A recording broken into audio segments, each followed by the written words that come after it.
সম্প্রতি বাণিজ্যিকভাবে স্ট্রবেরি চাষ করে কৃষিখাতে নীরব বিপ্লব সাধন করেছে রাজশাহীর পদ্মাপাড়ের মানুষেরা। জেলার পবা, পুঠিয়া ও চারঘাট উপজেলার বিভিন্ন স্থানে দিগন্তজোড়া স্ট্রবেরির সমারোহ দেখে সবারই নয়ন জোড়ায়। প্রথম দিকে কতিপয় উৎসাহী ব্যক্তি বাড়ির আঙিনায় শখ করে স্ট্রবেরি চাষ করলেও বর্তমানে এই অঞ্চলের 3টি উপজেলার প্রায় 4 শতাধিক কৃষক কৃষি জমিতে বাণিজ্যিকভাবে স্ট্রবেরি চাষ করে এখন দেখছে সফলতার মুখ। মানুষের সব ভাঙ্গি চুরি, এই নদীতে ভাঙ্গি, কারো কিছু নাই। এখন একটু করে উন্নতি আল্লাহ করাছে যে এইসব গাছগোছালি করে এই আবাদটা করছে, সবাই করছে। একজনের দেহাদেহি করতে লেগে এখন একটু আল্লাহ ভালো রেখেছে। গত কয়েক বছর ধরে ধানের ন্যায্য মূল্য না পেয়ে এ অঞ্চলের কৃষকেরা স্ট্রবেরি চাষকে বিকল্প পথ হিসেবে বেছে নিয়েছেন।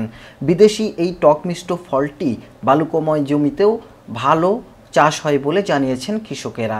তবে এটির চাষাবাদে ব্যয় কিছুটা বেশি। 12 কাঠা জায়গার পরে করছি, 1.5 লাখ টাকার মতো খরচ, মোটামুটিভাবে 2 লাখ টাকা পাওয়া যাবে। হাই ভ্যালু ক্রপ হিসেবে এখানে আবাদ শুরু হয়েছে। তো এখানের চাষিরা এটা আবাদ করতে গিয়ে তাদের যথেষ্ট ইনপুট এখানে দিতে হয়।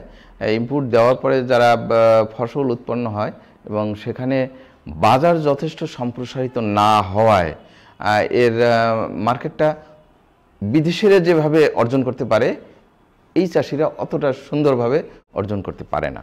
তো আমাদের দরকার এই ক্রপটাকে প্রশিক্ষণ সহ আরও এক্সটেনশনের মাধ্যমে চাষিদের কাছে পরিচিত করানো এবং এর মার্কেট তৈরি করা। কৃষি সম্প্রসারণ অধিদপ্তর ও স্ট্রবেরি চাষিদের মত অনুযায়ী বিদেশি এই সুস্বাদু ও পুষ্টিকর ফলটির ভোক্তা সংকট রয়েছে বাজারে।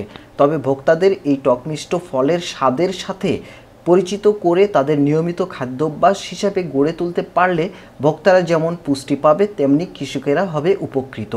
পাশাপাশি বিভিন্ন খাদ্যদ্রব্য প্রস্তুতকারী প্রতিষ্ঠানগুলো এর ব্যবহার বাড়ালে বাজারে কাঙ্ক্ষিত মূল্য ও ভালো চাহিদা তৈরি হবে।